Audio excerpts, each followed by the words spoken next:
Pertama, mari kita bersyukur kehadirat Allah kita bisa bertemu saat ini dalam acara Konvensi Nasional Media Massa dalam rangka peringatan Hari Pers Nasional. Saudara, mengawali sambutan, saya ingin mengangkat beberapa poin penting yang dihasilkan dari survei terbaru Edelman Trust Barometer yang memberi kabar gembira sekaligus agak sedikit kecemasan bagi kita, yaitu yang diluncurkan Januari tahun 2022, di mana di survei ini Indonesia menempati peringkat kedua dalam hal kepercayaan terhadap media di dunia. Nah, posisi pertamanya Cina, lalu posisi keduanya kita Indonesia, dan posisi ketiganya adalah Thailand. Ini tingkat kepercayaan publik terhadap media. Di mana di dalam survei ini tingkat kepercayaan publik Indonesia itu mencapai 70%, 73%, atau naik 1% dari tahun sebelumnya. Saudara, meski demikian saya juga ingin menyampaikan temuan lain sebagai sedikit yang agak mencemaskan kita. Dari survei Edelman Trust ini, ternyata publik Indonesia memiliki kecemasan yang tinggi terhadap fake news atau hoax. Indonesia juga menduduki peringkat kedua dalam hal ini dan hanya kalah dari Spanyol, dalam hal tingkat kecemasan terhadap hoax atau fake news ini. Kecemasan publik terhadap hoax di negara kita mencapai 83%. Ini angka yang seakan memberikan pengakuan atas keprihatinan kita selama ini terhadap fenomena merebaknya hoax di Indonesia dalam beberapa tahun terakhir ini. Hoax selama ini telah menjadi perhatian utama kita, baik dari pemerintah, masyarakat, dan para insan media untuk mengatasinya secara bersama-sama. Nah, saudara, 2 poin yang saya sampaikan tadi, nah kebetulan menjadi hasil survei terbaru dari Edelman, yaitu kepercayaan terhadap media atau pers tentang kekhawatiran publik terhadap berkembangnya hoax adalah hal yang sangat relevan dengan tema konvensi kita kali ini. Saudara, bagi saya pribadi sebagai Menko Polhukam, lalu arti pers konvensional yang tidak hoax itu mempunyai 2 arti. Pertama, ketika saya mengatakan sesuatu yang penting dan sensitif, kadangkala saya harus umumkan lewat publik dulu agar mendapat dukungan publik. Dan itu pers biasanya yang mendukung, sehingga nanti lebih gampang. Seperti ketika saya bicara BLBI, sebelum orang lain nanggapi, saya sudah konferensi pers dulu. Ada gini. Terus publik mendukung. Ini menjadi lancar. Yang semula orang misalnya soal BLBI itu pesimis. Wah, itu BLBI udah 22 tahun nggak ada anunya. Saya minta dukungan pers dulu. Saya bicara ke pers menggencarkan gitu. Kemudian yang terjadi Yang terjadi dukungannya kuat, sehingga sekarang alhamdulillah lah kita dalam 7 bulan bekerja kira-kira sudah berhasil menghimpun dana 20 triliun dari kata orang yang dulu hilang itu. Nah, itu yang penting. Lalu yang kedua, memang arahan Presiden kepada kami para menteri supaya banyak bicara di pers. Di dalam beberapa kesempatan sidang kabinet, Presiden mengatakan, para menteri bicaralah agar rakyat tahu bahwa para menteri itu bekerja gitu. Sehingga menggunakan pers itu bukan kegenetan, tetapi itu kepentingan agar rakyat tahu dan mendapat masukan, mendapat kritik yang objektif. Itu arti pers. bagi saya. Yang dicatat dari pengalaman saya sebagai Menteri Kabinet, sama juga dulu ketika MK, ketika terjadi sesuatu yang mungkin sangat sensitif, gitu, nyetel persekongkolan orang di media massa atau membubarkan BP Migas, saya bicara ke pers, bicara dulu, dukungannya kuat, jalan, gitu. Nah itu. Nah, Presiden sendiri ngarahkan kita, saya tidak pernah melarang menteri, tidak pernah menegur menteri, bicaralah ke pers agar diketahui oleh masyarakat apa yang sudah dikerjakan. Karena pers itu menjadi cermin kita sendiri. Media massa sebagai mana kita tahu adalah entitas yang bekerja dengan proses yang berjenjang dari lapangan ke ruang redaksi. Memiliki standar etik dan kualitas yang terjaga tentunya. Mensyaratkan verifikasi sehingga akurasinya terpenuhi.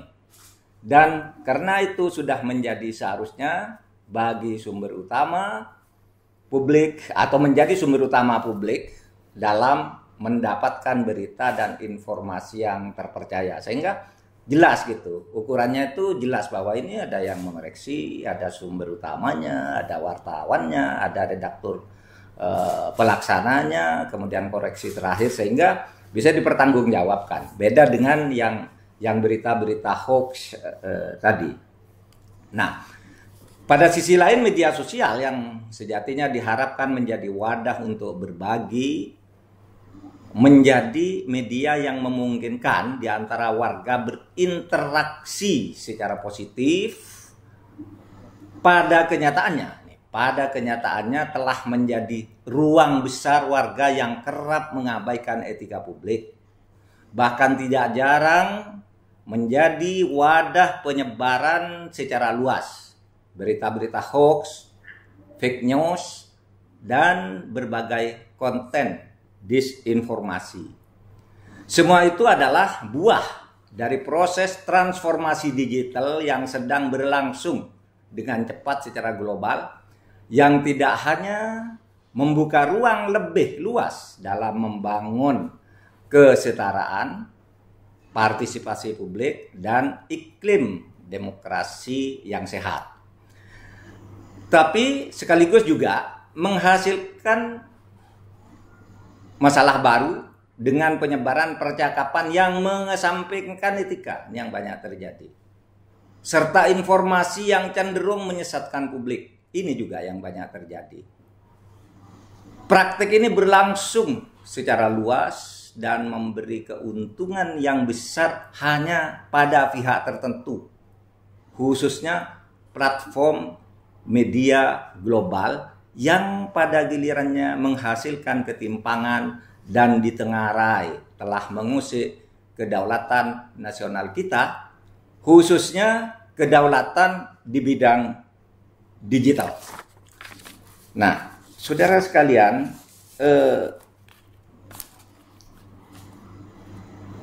kadangkala berita-berita hoax itu menggunakan alasan saya punya kebebasan dan punya hak konstitusional, sehingga lalu muncul istilah ya hak konstitusional tapi menjadi buzzer. Tapi sesungguhnya buzzer itu siapa? Ini harus kita cermati juga. Buzzer itu siapa sih?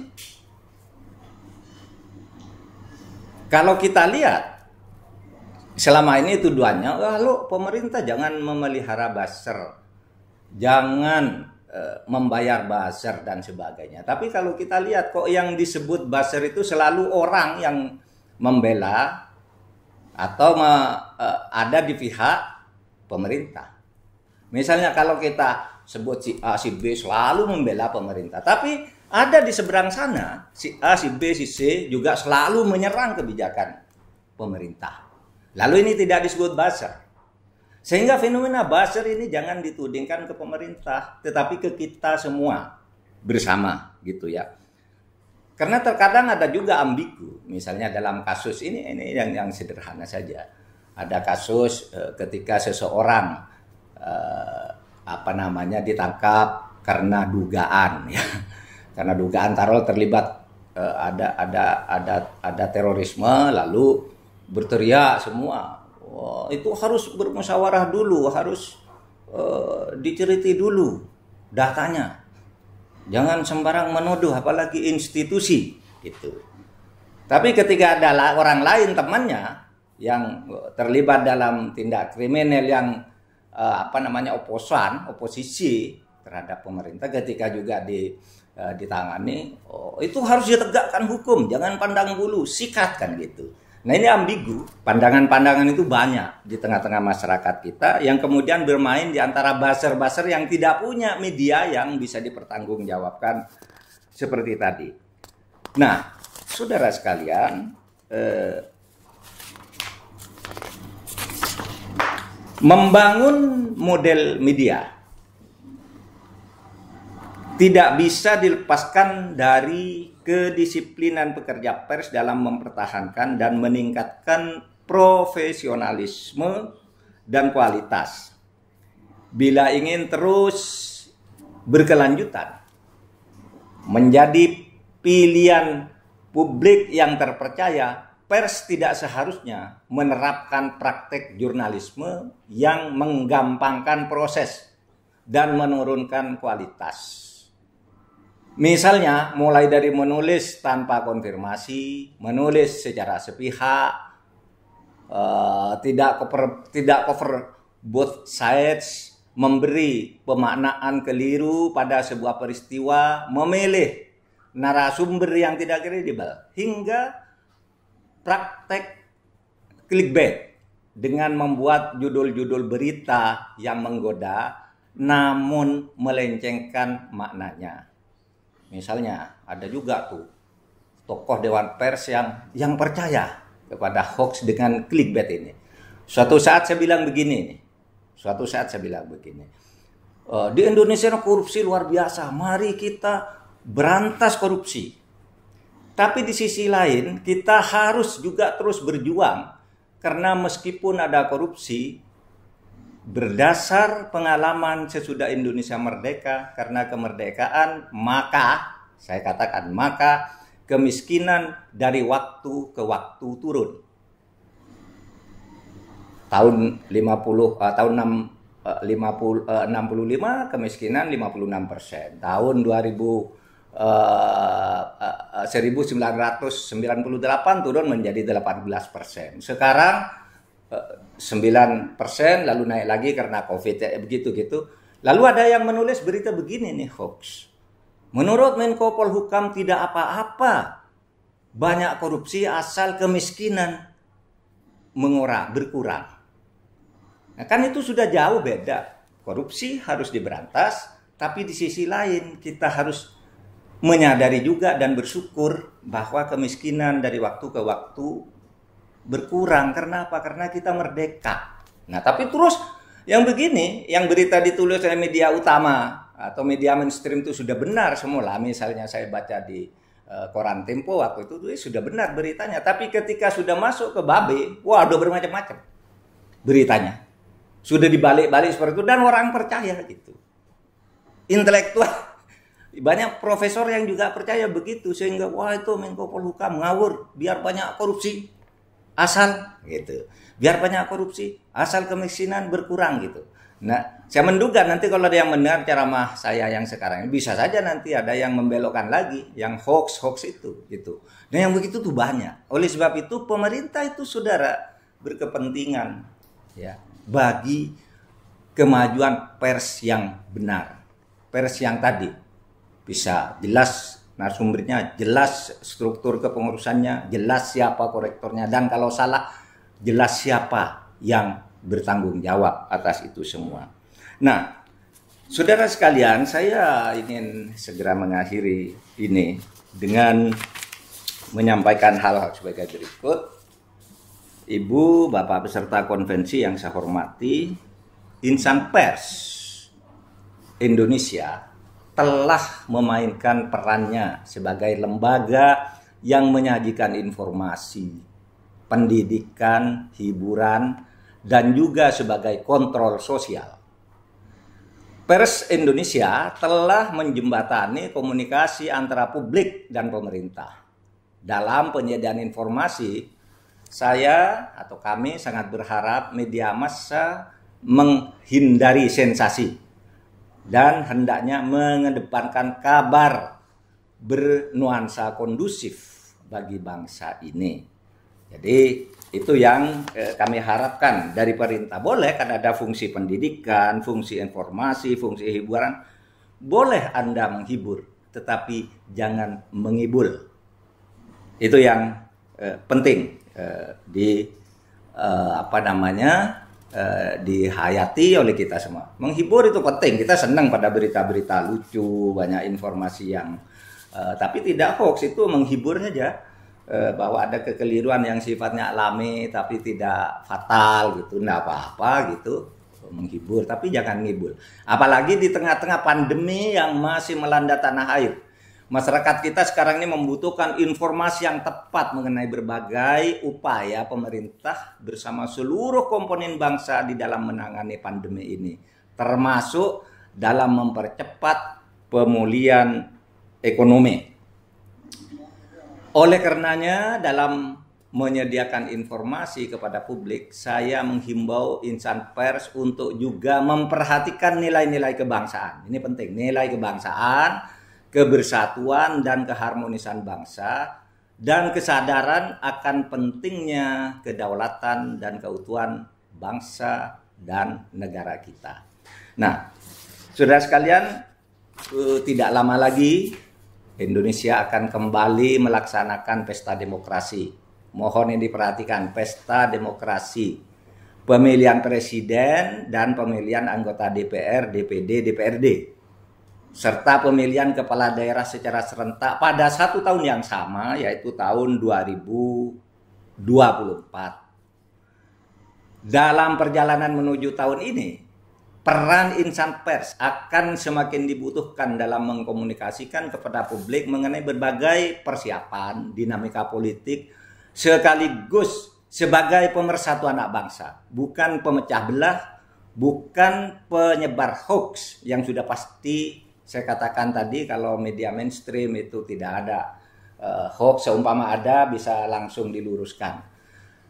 Pers juga merupakan mitra penting pemerintah dalam menyalurkan informasi mengenai komitmen pemerintah di dalam penegakan demokrasi dan HAM, pemberantasan korupsi, dan penanggulangan radikalisme serta pergaulan nilai-nilai demokrasi. Ibu dan bapak sekalian, saya menyadari selama hampir 2 dekade dunia pers dihadapkan kepada dinamika baru akibat perkembangan teknologi informasi yang melanda dunia. Platform digital, situs web, dan aplikasi berhasil menyerbu wilayah tradisional berbagai sektor ekonomi lama, termasuk sektor media massa. Produk teknologi informasi ini telah menjadi pilihan utama, bahkan yang dinanti-nanti oleh publik, mulai dari perbankan dan pembelian properti, hiburan, hingga pemberitaan. Perkembangan ini juga telah menimbulkan hubungan yang tidak berimbang antara penerbit berita dan platform digital. Tidak hanya di Indonesia, tetapi juga di berbagai belahan dunia.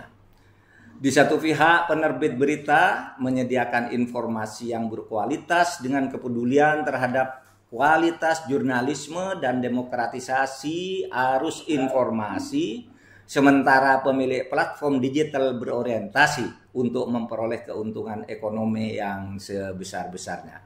Untuk itulah Presiden Republik Indonesia telah memerintahkan kepada semua kementerian dan lembaga terkait untuk merumuskan, ini memerintahkan kepada kami, dan menyusun regulasi yang mengatur hubungan antara penerbit dan platform digital.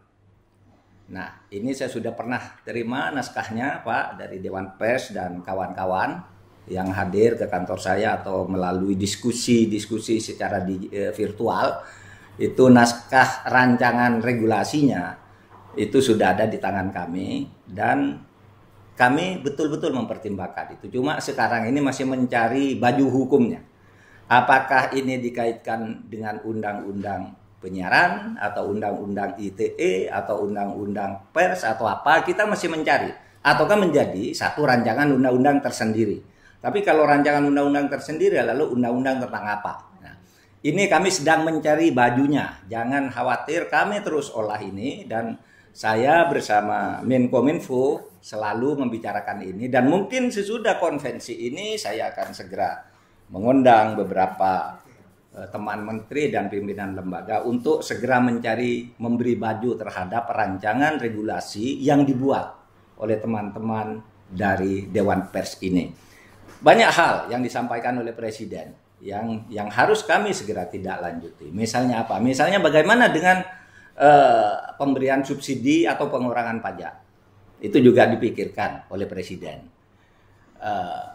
sehingga kalau yang platform itu pajaknya tidak jelas, kadang-kala juga tidak ada pajaknya. Bagaimana yang ini?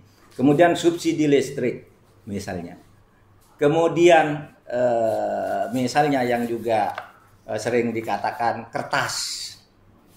Bahkan juga sudah sampai pada pikiran bagaimana iklan-iklan pembangunan oleh setiap kementerian lembaga itu disalurkan ke media mainstream. Media yang jelas ini. Siapa penanggung jawabnya. Itu semua nanti akan kita bicarakan agar menjadi lebih konkret. Saya berharap seluruh peserta konvensi dapat memberikan sumbangan pemikiran dalam membangun model media yang berkelanjutan.